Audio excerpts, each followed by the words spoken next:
Bonjour à tous et bonjour à toutes, je suis Manuela Ivano, je suis coach thérapeute en thérapie comportementale, cognitive, émotionnelle. Je suis formatrice soft skills en compétences psychosociales et prévention de la souffrance au travail et j'exerce au cabinet médical de Marly. Aujourd'hui, j'aimerais vous parler de ces pensées, qu'on dit en tout cas en TCC, pensées automatiques, qui viennent subrepticement s'introduire dans notre esprit et qui vont donc conditionner derrière nos émotions, en tout cas impacter nos émotions et bien évidemment nos comportements. Alors, vous savez maintenant, si vous me suivez depuis un certain moment, si vous avez vu mes vidéos, qu'en TCC, on va analyser la situation qui peut être un déclencheur, qui va engendrer des émotions, qui va engendrer des pensées automatiques, et derrière ces pensées, il va y avoir des croyances et des schémas, et des comportements qui sont soit appropriés, soit inappropriés. Et tout ça fonctionne en interaction.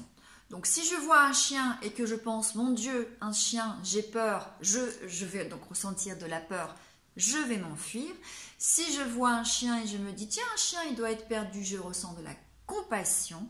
Et donc plutôt que de m'enfuir, je vais plutôt aller vers le chien, en tout cas essayer de l'aider. Et là, ce sont bien les pensées liées à l'émotion, en tout cas, qui ont généré ce comportement. Alors, je voudrais aujourd'hui vous présenter les différents types de pensées que l'on peut avoir.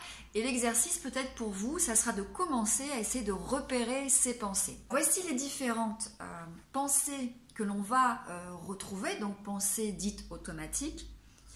Il y a d'abord la pensée dite dichotomique, donc c'est le tout ou rien, c'est la pensée binaire. Si je n'ai pas eu mon diplôme, alors ça veut dire que je suis nul. On est bien là dans une pensée du tout ou rien. Plutôt que de dire modérément, voilà, effectivement, j'ai peut-être pas assez travaillé, mais ça n'empêche que j'ai quand même réussi une bonne partie de mes examens et peut-être que la prochaine fois, voilà, j'aurai juste à faire un rattrapage sur telle ou telle matière. On a cette vision binaire des choses. La surgénéralisation, ça va être, comme j'ai divorcé, c'est certain, je ne vais jamais retrouver quelqu'un dans ma vie et je finirai seule. D'accord ? Donc, en fait, c'est la capacité à amplifier la situation, donc à la généraliser et puis à avoir vraiment le scénario catastrophe. On va avoir la pensée dite abstraction sélective.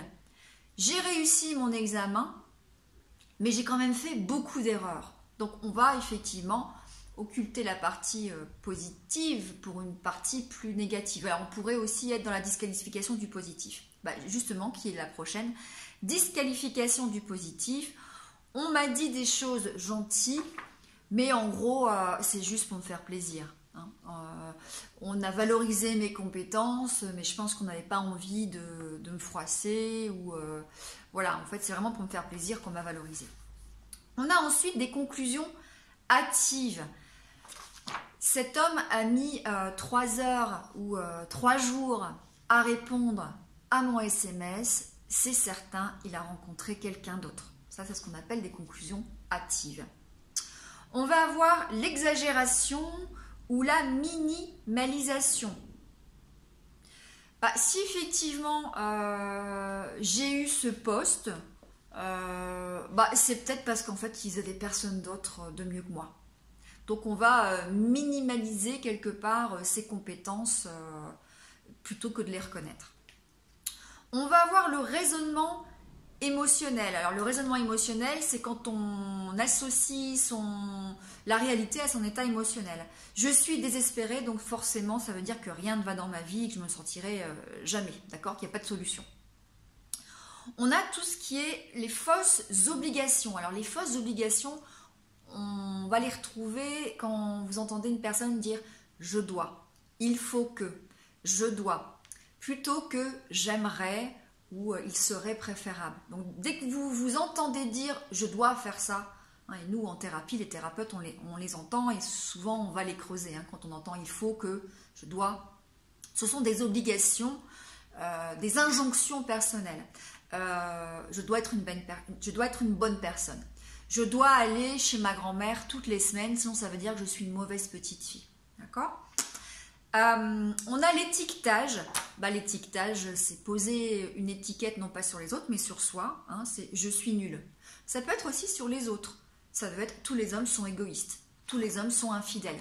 D'accord? Donc on a ce genre de pensée basée sur l'étiquetage. Et puis une petite dernière, même s'il y en a plus, autour de la personnalisation.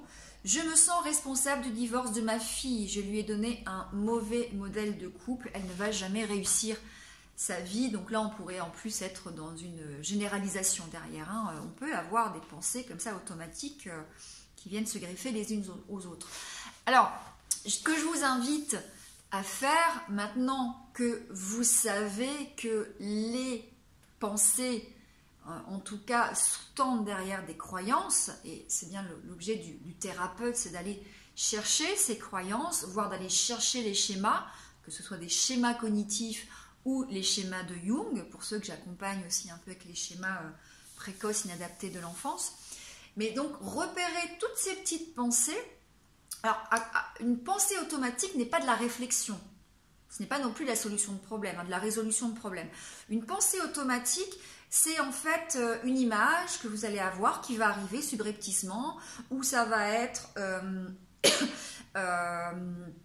des dialogues internes, hein, un dialogue interne, des pensées, voilà, qui vont vraiment passer très très rapidement.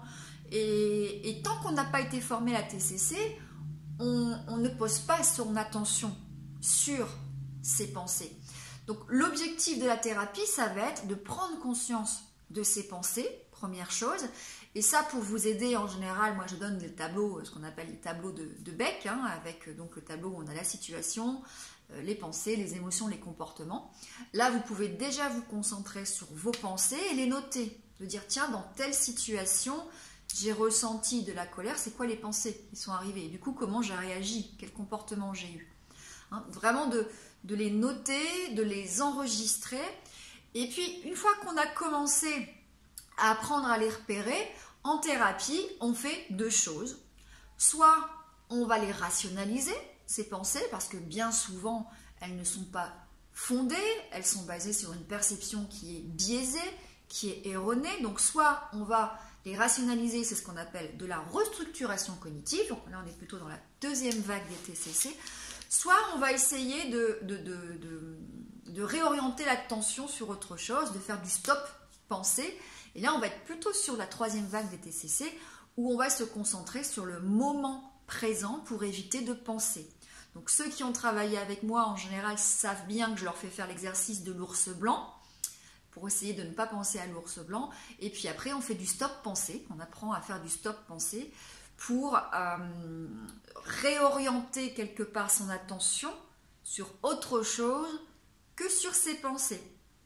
Voilà, j'espère que cette vidéo vous aura été utile. Commencez à repérer vos pensées, même si bien évidemment en TCC c'est insuffisant, c'est un tout. Hein. On travaille et sur les pensées et sur les émotions et bien évidemment sur les comportements et surtout dans certains troubles anxieux comme l'agoraphobie, la phobie sociale, l'anxiété de performance. On va vraiment travailler sur les comportements avec de l'exposition. En attendant, prenez soin de vous et à très bientôt.